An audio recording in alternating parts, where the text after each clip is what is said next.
Hey Lumineers, welcome back. And if you're new here, welcome aboard. Today we're taking our Judy Hopps and Robin Hood single player deck from Whispers in the Well to the next level. In this video, I will guide you through every step, reviewing the current list, creating a strategy, which cards you should keep and remove, and how to finalize your deck list for maximum impact. By the end of this video, you will have a deck ready for your league nights without breaking the bank. Let's take a look at the current deck. As you can see, this is a huge deck that's super fun for learning how to play Lorcana. And it has a clear theme, detectives. One of the stars is Judy Hopps, uncovering clues. When she's played or quests, you can look at the top 3 cards of your deck and put a detective card into your hand. That's huge because the deck has 13 different detective characters. One Cosmic Wild, Daisy Duck, Minnie Mouse, Judy Hopps on the case, Mickey Mouse, Basil, Francine, Judy Hopps herself, Donald Duck, Genie, and the 5 Cosmic Wild, Judy Hopps, lead detective, and Claw Hauser. We also have some cards that aren't detectives themselves but support detectives, Pluto and the Detective Badge. You can exert Pluto if you have a detective character in play to return an item card from your discard to your hand. And a detective badge can make any character a temporary detective and gives +1 resist, which means damage dealt to them is reduced by 1. This deck also includes some Whispers, a new concept introduced in the Whispers in the Well set. In this deck, we have Kristoff, Robin Hood, Jasmine, and Zeus. Whispers have the boost ability, which lets you pay to put the top card of your deck under its character. Each Whisper has a special effect when a card is underneath them. For example, when Robin Hood quests with a card underneath, he can deal 1 damage to 2 chosen characters. Insane, right? We also run some action cards. Hen Wen's Vision, Promising Lead, and Putting It All Together. These help us search through our deck for cards, boost our characters, and even prevent opposing characters from challenging while drawing a card. Finally, our 2 locations help with lore and provide abilities. The castle gives characters their challenger +1 and resist +1, whilst Utopia lets you draw and discard a card whenever you move a character there. Another thing to note about this deck is that we don't see many high questing characters. They either appear late in the game or are only a few in number. And we have some damaging dealing cards like David, Robin Hood, and the Robot Queen. Overall, this is a great starting point for new players. It teaches how quests, abilities, and whispers work together while keeping gameplay fun and interactive. Now that we had a look at the current list, it's time to improve our deck by deciding on our strategy. The current list runs a lot of card variations, 31 to be exact. That makes it harder to draw the cards we actually need. In Lorcana, decks are 60 cards, and it's generally best to have around 15 to 18 different card options. The fewer options you run, the higher chances that you draw the most important cards when you need them. Since this deck already has strong detective synergies, we can build on that theme to create even better interactions.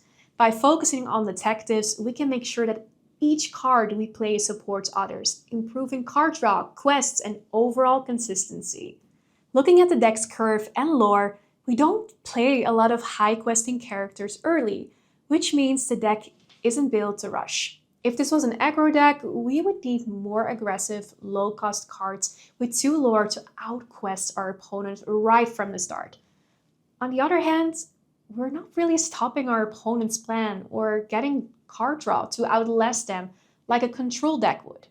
Nor do we have a reset button to recover if we fall behind. So where does that leave us? I would say we should treat this deck as mid-range, right in the middle between aggro and control. Mid-range will give us time to develop our board, take advantage of our strong detective synergies, and have powerful shift characters in the endgame. Let's continue with the fun part, creating our deck. As we decided earlier, we will reduce the number of card variations focus on detective synergies and keep a curve similar to the original deck. Let's start by looking at the key cards we cannot miss. In this deck, that's Judy Hopps, Uncovering Clues, Nick Wilde, Persistent Investigator, and Judy Hopps, Lead Detective. Judy Hopps, Uncovering Clues is important because when she's played, or quest, you get to look at the top 3 cards of your deck and put a detective card into your hand. This keeps your hand full throughout the game and ensures you always have a character to play on the board. Nick Wilde gives you a card draw whenever one of your detective characters banishes another character in a challenge. What's extra helpful is that he doesn't have to be exerted. So you can just have him on the board with his ability active. And Nick can be shifted as early as turn 3, which means you start drawing cards from that point on. Judy Hopps, Lead Detective, is going to help you with that as well. During your turn, she gives your detective characters Alert and Resist +2. Alert lets you challenge evasive characters and Resist reduces the damage dealt to them. This means your detectives stay alive longer while removing threats from your opponents. Judy can be shifted on turn 4, and with 6 strength, she can also hit hard if needed. With those 3 locked in, we can look at what else we want to keep from the deck. Since Nick and Judy both have shift versions, it's helpful to keep the 1-cost Nick Wilde and the 3-cost Judy Hopps. This way you can bring your higher cost characters onto the board earlier. Judy Hopps on the case also has a unique ability. When you play her and have another detective character in play, you can put a chosen item into your opponent's inkwell face down and exert it. She also has 4 strength, so she can throw a punch as well. Of course, this deck can't run without our detective characters. We still have Minnie Mouse, Daisy Duck, Mickey Mouse, Basil, Francine, Donald Duck, Genie, and Clawhauser. Before we make our final decision, we should check what's available outside this deck in Sapphire and Steel. I'm only focusing on cards that can be played in Core Constructed. Currently, sets 5 and upward are supported in that format. So other options we have available are Dawson, Inspector Dezuka, and the 6-cost Daisy Duck. Looking at the 6-cost Daisy Duck, we will start with the 2-cost version. She quests for 1, has 2 strength and 3 willpower, and her support ability can add her strength to another chosen character. She might not seem like much, but she's another detective, and she can shift into the 6-cost Daisy Duck on turn 4. The 6-cost Daisy quests for 2, has 4 strength and 6 willpower, and while she's exerted, any new cards entering your opponent's inkwell are also exerted.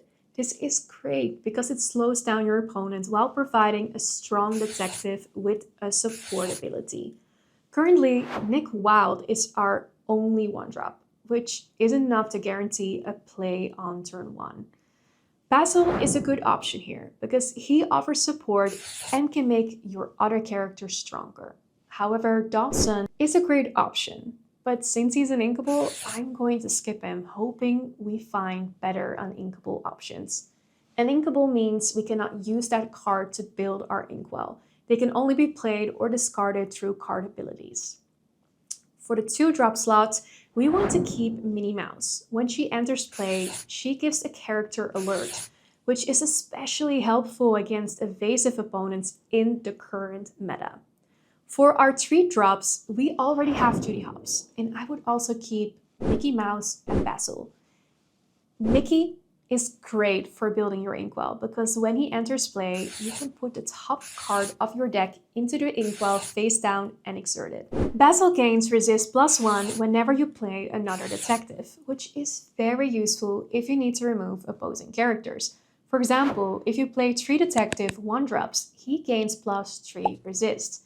Francine has good stats with 4 strength and 3 willpower, but I wouldn't keep her because the other cards have better abilities and we don't want too many 3-drops. For the Donalds, we keep Donald Duck Ghost Hunter. When played, a chosen detective gains Challenger +2 this turn, and with 5 strength and 4 willpower, he's a strong addition. Don't get me wrong, the other Donald would be a strong addition as well, with his ability to put the top card of your deck into your inkwell face down and exert it. However, he is currently not in the starter deck, and since our curve already maxes out at 6, he's not really necessary. We also have Genie and Clawhauser left. I personally would keep Clawhauser. Genie has 4 strength, 7 willpower, and quest for 2, but he doesn't have an ability. Clawhauser costs 1 more, but has 5 strength and 6 willpower. During your turn, he gets Challenger plus 2, meaning he can do up to 7 damage in total. A solid choice, in my opinion. So let's count our characters we've locked in so far. We have Basil, Nick, 2 cost Daisy Duck, Minnie Mouse, 3 cost Judy, Mickey Mouse, 4 cost Judy, Donald Duck, 5 cost Nick, 6 cost Daisy, 6 cost Judy, and 6 cost Clawhauser. That gives us 13 characters, leaving room for 2 to 5 more options. This is where we need to look at the current meta, because after all, we want to bring this deck to the league. Most Sapphire and Steel decks run cards like Strength of Raging Fire and He Hurled His Thunderbolt. Strength of Raging Fire deals damage equal to the number of characters you have in play, and you don't always have to pay its cost. You can also sing it by exerting a character with cost 3 or higher. He Hurled His Thunderbolt deals 4 damage to a chosen character and gives your deity characters Challenger plus 2, which we're not running in this deck. Both of these songs are great for removing key opponent characters. At the same time, your opponent can use similar cards, so it's good to add something like Pete. When you play him, opponents can play actions until the start of your next turn, helping you to keep your characters on the board longer. And with that, we have our 18 card options. Next step is deciding how many copies of each card we want to include in the deck. First, we want to make sure we have an opening hand. To do that, I would play 4 copies of Basil and Nick Wild. That way, we know for sure we have a 1-drop in hand. Then, we need to make sure we don't run out of cards later in the game. I would include 4 copies of Judy Hopps since she helps us get detective cards into our hands, 4 copies of Doc to help refill our hand when we're low, and 4 copies of 5 cost Nick Wild so we can keep drawing cards when we banish opponents with our detective characters. Plus, we can shift a 5 cost Nick on top of our 1 cost Nick on turn 3. Since both Nick and Doc are uninkable, we don't want to have too many uninkables in this deck. I would include 3 copies each of He Hurled His Thunderbolt and Mickey Mouse. That brings us to a total of 14 uninkables, which is already pushing it. Too many uninkables can be tricky because if your hand is full of uninkable cards, you can't grow your inkwell. For our early game options, I would play 4 copies each of Daisy Duck and Minnie Mouse. This keeps our detective synergies active and provides us options for turn 2. The 3 cost Judy Hopps is important for shifts, but her item removal isn't always necessary, so I would include 3 copies.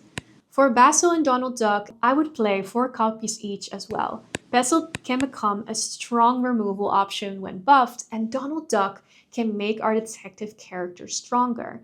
Finally, for the 6 cost characters, we definitely want them in the deck, but we don't want to draw them too early. I would play 3 copies of each one. This gives us a good chance of seeing them when we need them without overloading the deck. Strength of Raging Fire is a great card for taking out opponents, but it shouldn't be the main focus of the deck. The same goes for Pete. He is helpful for delaying our opponent's actions, but again, he shouldn't be something we draw too often. This setup gives us a deck that's consistent in the early game, strong in mid-game with synergies, and still has enough power in the late game to compete in league play. And here it is, the fully upgraded deck list for our single-player Judy Hopps and Robin Hood deck. We've reduced the card variety, fully committed to detective synergies, added some cards to handle the meta better, and kept the curve the same. I've tested this deck multiple times, and I think it's perfect for new players to bring to the league. If you want to try it out yourself, you can find the full list on Dreamborn. Just scan the QR code on the screen or check the link in the description. If you enjoyed this guide, hit the like button, subscribe for more Lorcana content, and let me know in the comments what you would like to see next. Until next time, bye!